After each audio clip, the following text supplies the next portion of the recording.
Recently, Rush Limbaugh made some incendiary and defamatory remarks. This is nothing new. On the Rush Limbaugh show, it's practically a daily occurrence. I guess what has folks so riled up this time is that his tasteless and insensitive remarks were aimed not at President Obama or some prominent elected Democrat or even a Republican, but were aimed instead at a young female student at Georgetown University Law School. I'm not going to go into the details of what he said, or why he said what he said, or even who this Sandra Fluke law school student is and why she became the target of his rant to begin with. I assume that most of you, if not all of you, are already well aware of all that. So rather than to go into all that, I'm going to direct you instead to two other YouTube videos. I highly recommend them. They both speak a lot more eloquently than I. First, I would recommend this video by the Young Turks, which I think puts a lot of this in the proper perspective. And the second video is by a YouTuber by the name of Old Fart Rants, who I also highly recommend. And in this occasion, he not only voices his outrage at this particular situation, but calls upon his many subscribers and viewers to take a further step, that of contacting Mr. Limbaugh's employer at Clear Channel and many of his show's sponsors, threatening to boycott their products if they don't take steps to remove him from the air or cease to advertise their products on his program. And that brings me to what I briefly wanted to talk about today. The fine line between protected free speech and crossing that line into something else. Boycotts, when they really take off, can have a profound, powerful impact. I learned this at an early age. The year was 1969 or maybe early 1970. I would have been 13 years old.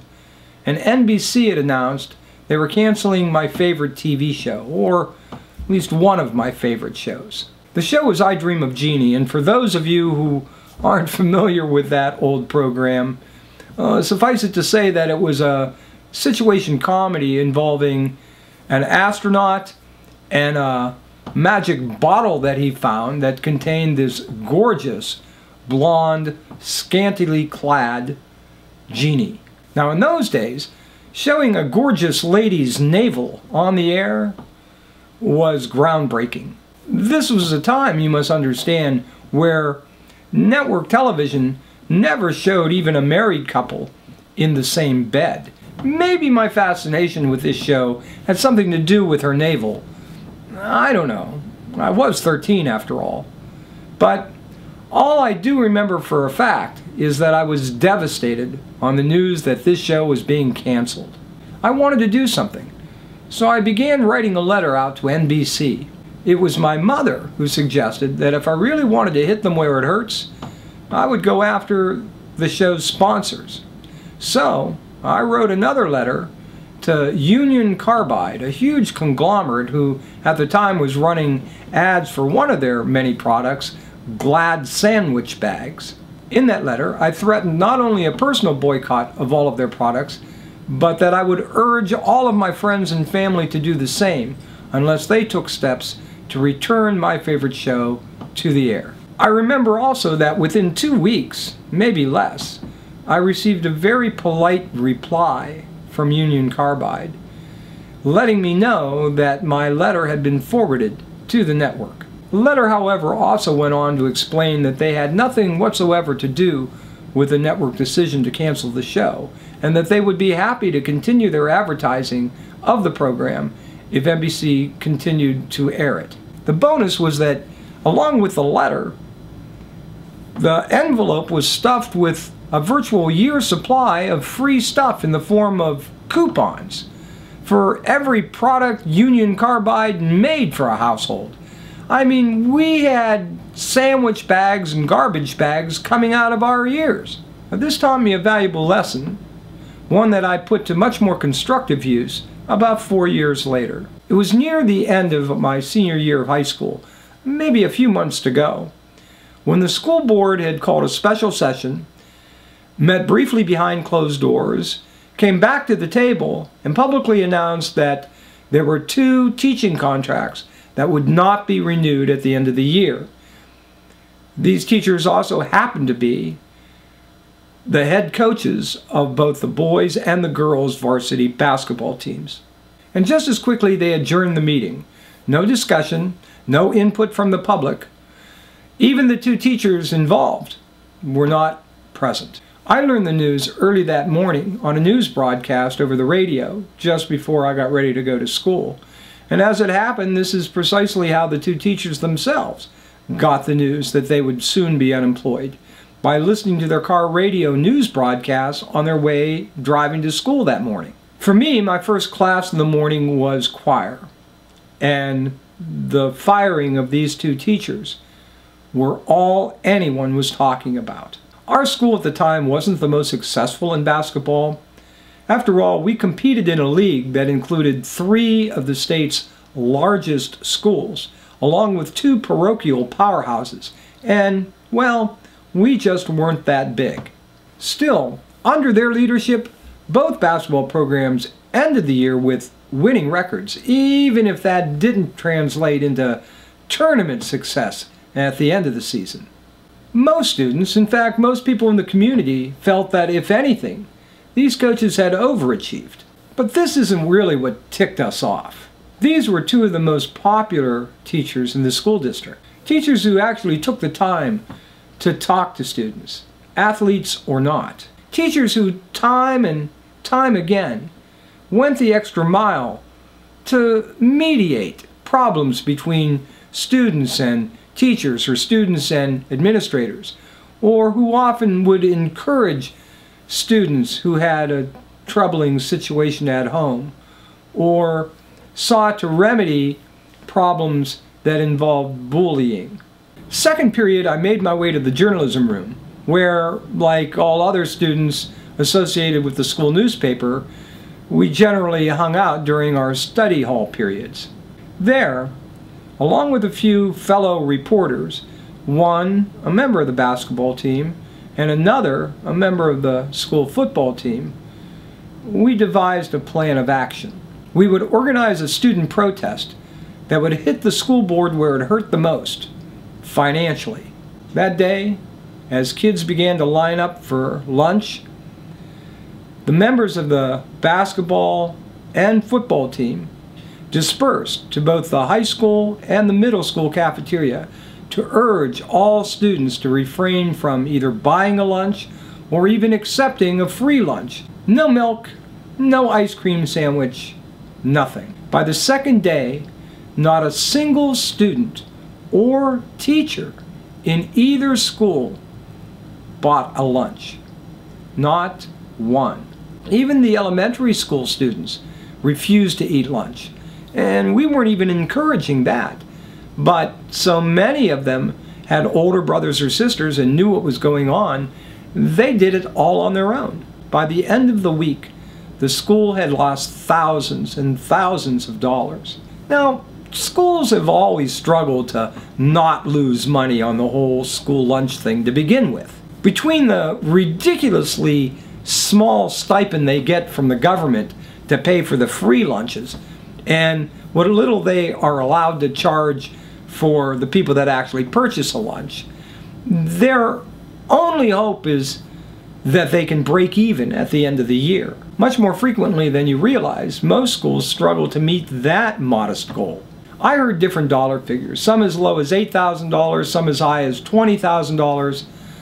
All I know is that by the end of 1 week, the school board caved in. They hastily called a special session of the board, met briefly behind closed doors with the 2 teachers involved, and came out to make the announcement that both teachers were rehired for the following year along with their supplemental contracts as coaches. That was 1974. Many years later, in 2002, I had an occasion to sit and talk with one of those 2 teachers the boys' basketball coach. He had gone on to teach for another 28 years, 31 years in all, most of them serving also as athletic director. He took a moment to thank me and, in effect, my fellow students for what we had done that week. He had taught U.S. government class at our high school for 31 years, and yet he told me that what we students had done on his behalf so many years before was the most profound lesson in what government of, by, and for the people means. I think upon all that now, as there have been calls to remove Rush Limbaugh from the air, and apparently with some success.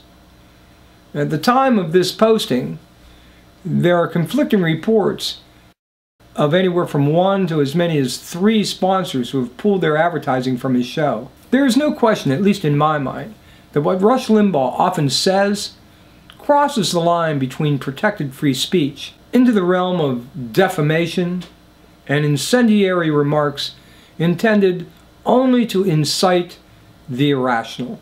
And so I found myself caught up in the moment and contacted Clear Channel and 2 of his sponsors before I caught myself. And it was only at that point that I had to ask myself a hard question. Just what limits do I place on our cherished First Amendment right? There has always been bitter debate on this issue. There are legal definitions, but even the courts have been inconsistent.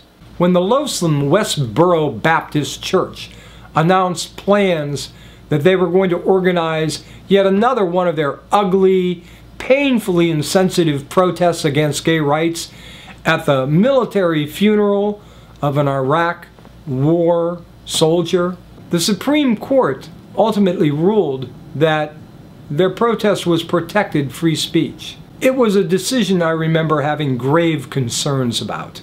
It was the English writer Evelyn Beatrice Hall who, in writing the biography of Voltaire in 1906, wrote the famous phrase, "I disapprove of what you say, but I will defend to the death your right to say it."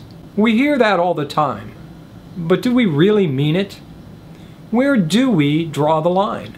I admit, I get frustrated, even pissed, at what I hear coming out of the mouths of Limbaugh, Sean Hannity, Laura Ingraham, Glenn Beck, so many others, including some of our elected officials. It seems to me that they are not just wrong, not just intentionally distorting and misrepresenting facts, but actually inciting the worst passions of irrational people, all for political gain. There are folks who get mad, irrationally mad, at what I say here. There are folks who hate Rachel Maddow, who I adore and admire. Do I always have my facts straight? I do my best.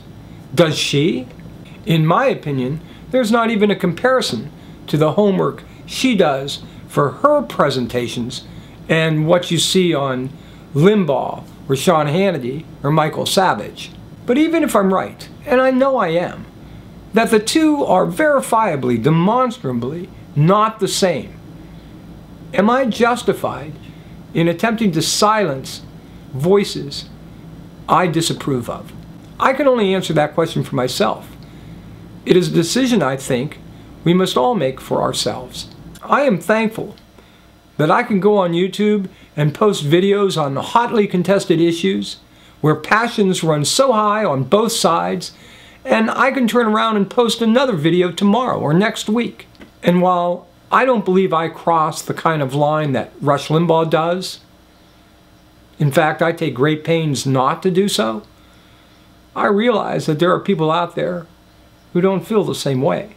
I only know that I, at least, won't be writing any more boycott letters about Rush Limbaugh.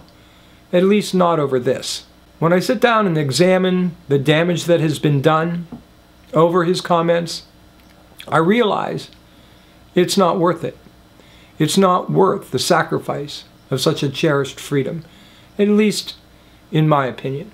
I have every reason to believe that Sandra Fluke is going to go on and be a very successful law student and a very successful lawyer if she chooses to do so. And as for you, that decision is in your hands. And I thank God that, like me, you have the freedom in America to make that decision for yourself. I'm Huck. Thanks for watching. I'll see you next week.